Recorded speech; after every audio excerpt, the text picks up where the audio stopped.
मैं ऐसा अधम था कि सुबह नाम ले ले तो भोजन नहीं मिलता था, पर मोह पर रघुवीर नाम न पराशक्ति पते प्रभावम जानत्यम मरकट राज राजा। अब बानरों के राजा तो सुग्रीव हैं, पर राजाओं के राजा मुझको अब आज दुनिया जान रही है। किसकी वजह से? ये राम जी की कृपा से सब हो रहा। नारियों में सशक्तिकरण में ऐसे तो कई पात्र हैं, दंड भी दे रहे हैं कुछ लोगों को, पर सबसे अधम कौन है? किसी और को नहीं चुना, भिलिनी को चुन रहे हैं, सबरी माता को चुन रहे हैं। और ये सबरी माँ अपने बारे में क्या कह रही हैं? अधम ते अधम अधम अति नारी ते ही महु पुनि मति मंद अघारी। हम अधम से अधम भील जात में उत्पन्न होने वाली हम भिलिनी हैं। भगवान राम गए सबरी माता के यहाँ, गुरुदेव के वचन पर विश्वास। जब भगवान राम गए तो पूरे यात्रा में देख लो, भगवान ने कहीं नहीं कहा कि मुझको भूख लगी है, पर जैसे सबरी माँ के पास में गए तो भगवान राम का पहला शब्द है, माँ मुझको बहुत जोर की भूख लगी।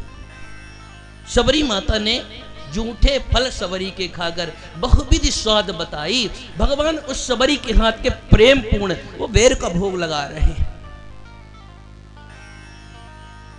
और नवधा भक्ति का दान अगर पूरे यात्रा में किसी को भगवान राम ने दिया तो किसी और को नहीं दिया, वह दान उन्होंने सबरी माता को ही दिया।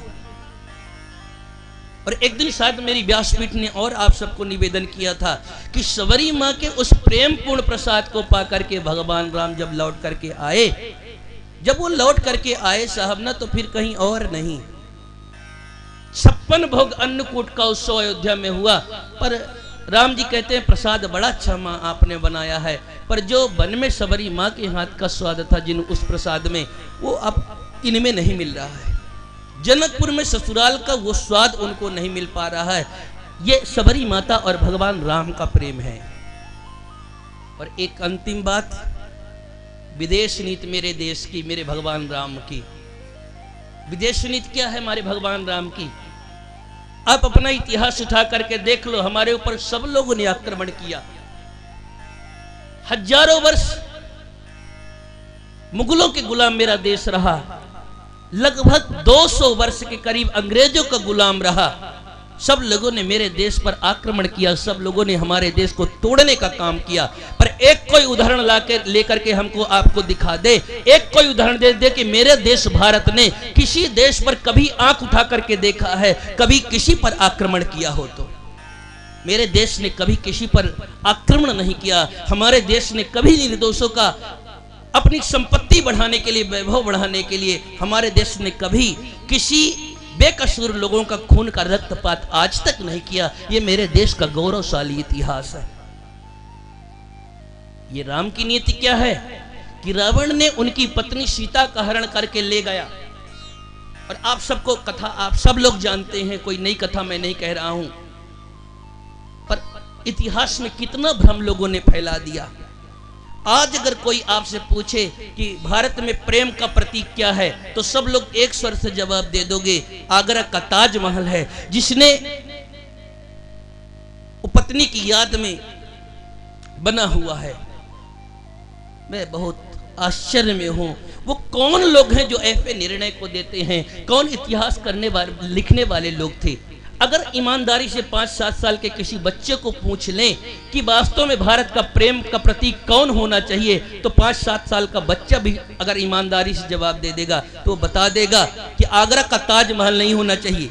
12-13 पत्नियों में उसके ये कोई पहली पत्नी नहीं थी। शाहजहां की पहली पत्नी नहीं थी मुमताज, और इसके मरने के बाद, मुमताज के मरने के बाद में तो उसने उसकी छोटी बहन से फिर शादी किया। और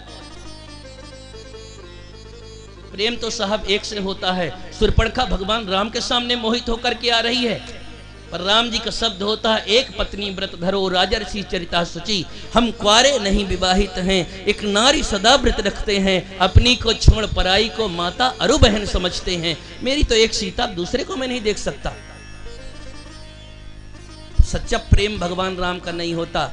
इससे मुश्किल काम थोड़ी ताजमहल का है कि पानी में पत्थर तैरने लगे। इससे मुश्किल काम ताजमहल बनवाना नहीं हो सकता था। भगवान का ये पत्नी के प्रति, अपनी संस्कृति के प्रति प्रेम है कि समुद्र पर सेतु बांध करके वो उस पार तक चले गए। और बाद में अंतिम शांति दूत जा रहा है, भारत की तरफ से अंतिम शांति दूत बना करके भगवान राम ने श्री अंगद जी को भेजा है। और अंगद जी को भेजते समय संदेश क्या दिया है, इस बात को ध्यान दे लो, इस बात को स्मरण कर लो। भगवान राम ने यह नहीं कहा कि बता देना कि अब युद्ध करने के लिए आ जाए। भगवान राम ने अंतिम में यह कहा, हे अंगद जी, आप शांति दूत बन करके जा रहे हैं, आप महाराज रावण से कहिएगा कि अनावश्यक युद्ध अवश्यम भावी नहीं है, इसलिए युद्ध करना ठीक नहीं है। आप एक काम करो कि अभी भी आप हमारी पत्नी को ला करके प्रेम पूर्वक पहुंचा दो, और जो अपराध दूसरे की परबारिया हरण करने का, दूसरे की पत्नी हरण करने का जो आपने अपराध किया हुआ है, उस अपराध के कारण आप आकर के अपनी क्षमा याचना कर लीजिए। हम आपके अपराधों को क्षमा करके अपनी पत्नी को लेकर के अयोध्या वापस लौट जाएंगे। हम आपसे युद्ध नहीं करना चाहते। ये अंतिम संदेश है। काज हमारे तास हित होई, रिपुसन करे बत कही सोई, मुझको मेरी सीता मिल जाए और शत्रु के देश में खून खराबा ना हो, ऐसी कोई बात करके आप रावण के साथ में आइएगा।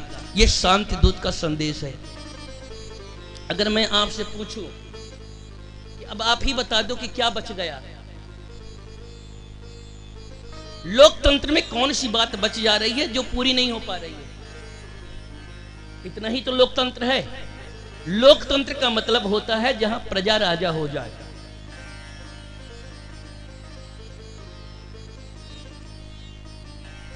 एक बात और अंदर आ रही है, समाज अनुमति दे न दे, परंतु अब मन में आई है तो कह दूंगा। मेरे यहाँ की न्याय प्रणाली बड़ी अच्छी है, मैं उस पर किसी को अंदर चलेगा भी तो बात नहीं उठेगी। पर आचार्य चाणक्य, मैं नहीं कह रहा हूं, आचार्य चाणक्य कह रहे हैं कि देर से मिला हुआ न्याय भी अन्याय के बराबर होता है।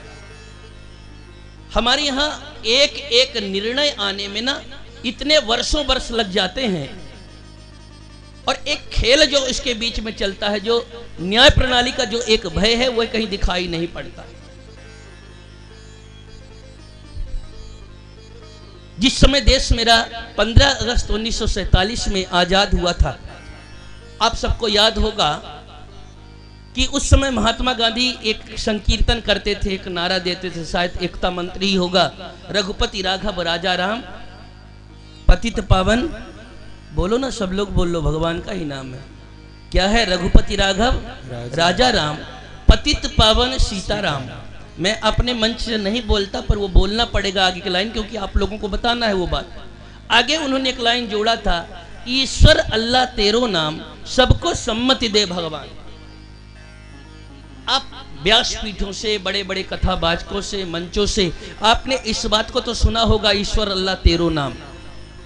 अगर जो दूसरे पक्ष वाले लोग हैं, उनके भी जो पूजा के घर हैं, इबादत के घर हैं, अगर ये लाइन वहां से भी आप लोग सुने होंगे तो जरा कृपा करके आकर के बताने दिखाने का काम करिएगा। हम लोग तो गाते रहे ईश्वर अल्लाह तेरो नाम, पर कभी मस्जिद से ये आवाज आते नहीं सुनाई पड़ी। जब भी सुनाई पड़ा तो हमें लोगों को सुनाई पड़ती रही।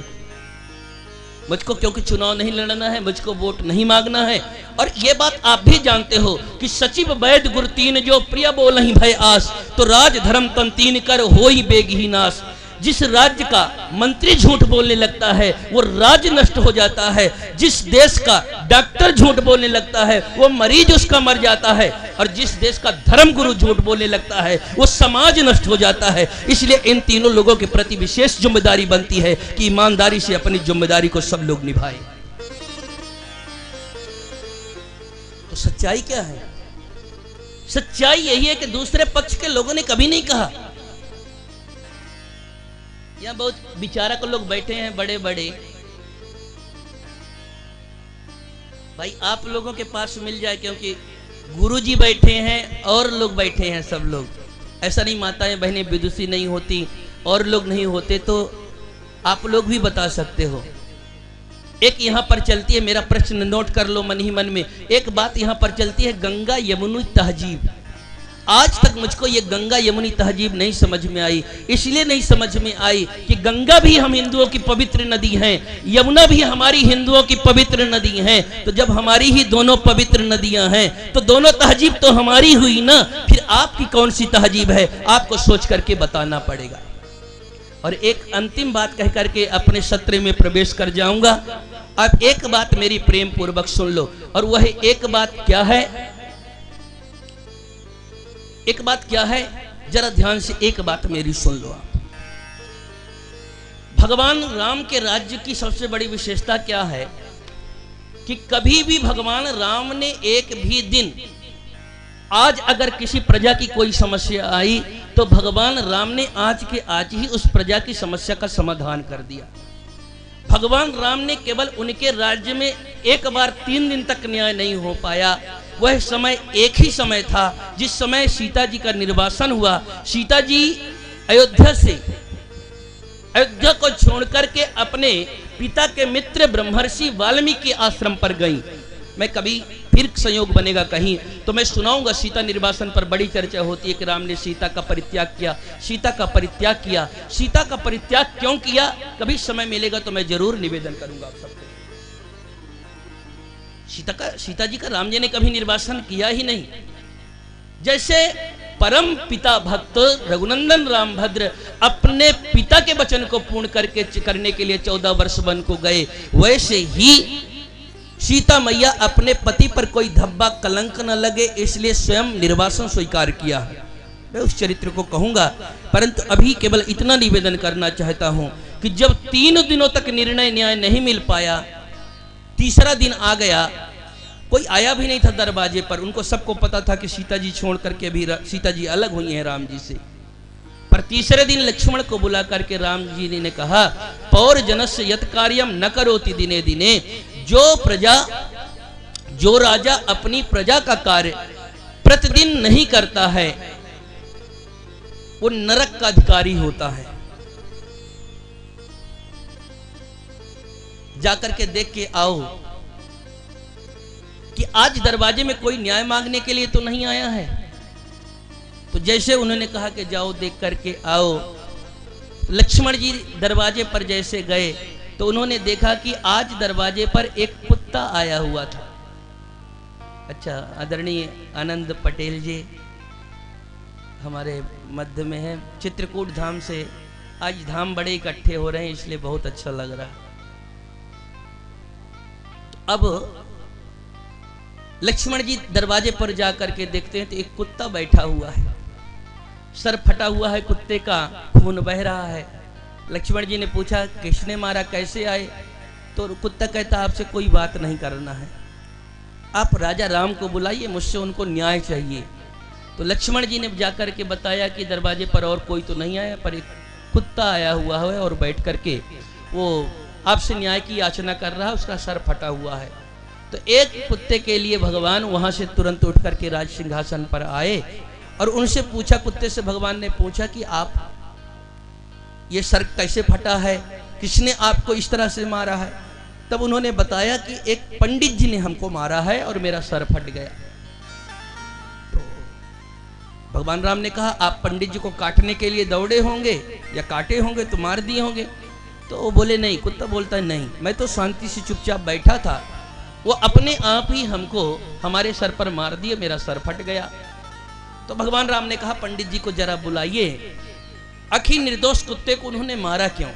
तो पंडित जी दरबार में बुलाए गए और जब पंडित जी आए तो भगवान राम ने पंडित जी को पूछा कि आप कुत्ते को क्यों मारे, क्या ये आपको काटने के लिए दौड़ रहा था? तो पंडित जी ने कहा नहीं महाराज, ये कोई काटने के लिए नहीं दौड़ रहा था, ये तो चुपचाप बैठा था। मैं इसके बगल से निकला और मैं खुद ही भयभीत हो गया कहीं ये मुझको काट न दे, इस भय कारण मैंने इसको मार दिया। भगवान राम ने कहा फिर तो आपसे अपराध हो गया है। तो भगवान राम ने उसी कुत्ते को पूछा कि आप ही बता दो कि अब इनको क्या दंड दिया जाए, क्योंकि पंडित जी को, क्योंकि आपका सर फटा है। तो उसने कहा यहाँ पर कलिंजर कोई जगह होगी, अभी भी कहीं शायद सन्निकट का क्षेत्र है, यहाँ पर एक मठ हुआ करता था, तो उसने कहा कि आप वो कलिंजर का मठाधीश महंत इस ब्राह्मण देवता को आप बना दो। भगवान राम हंसे, ये न्याय है कि अन्याय है? आप दंड न देकर के बड़ा महाराजा धीराज मठाधीश आप बना दे रहे हो। उस कुत्ते ने कहा, महाराज आप नहीं जानते हैं, पूर्व जन्म में उसी कलिंजर का मठाधीश हुआ करता था। मठ में बैठा तो सेवा करने का था, सेवा तो हमने किया नहीं, अच्छा चकाचक खाता रहा पीता रहा, और परिणाम में जब मृत्यु हुई तो मैं कुत्ता बन गया। अब ये भी जब उसमें जाकर के बैठेगा मठ में, सेवा के बदले में सेवा करेंगे नहीं, खुद ही खाएंगे, तो अगले जन्म में जब ये कुत्ता बन करके आएंगे तब कुत्तों का दर्द इनको पता चलेगा। इसलिए इनको कलिंजर मठ का आप कुत्ता बना दो। विनय पत्रिका में गोस्वामी जी ने लिखा है, स्वान कहे पुर बाहिर कीन्हो जति गयंद चढ़ाई। भगवान राम ने उस कुत्ते के कहने पर उन पंडित जी को हाथी पर चढ़ा करके प्रेम पूर्वक कलिंजर का उसको मठाधीश बना करके और वहां का महंत बना।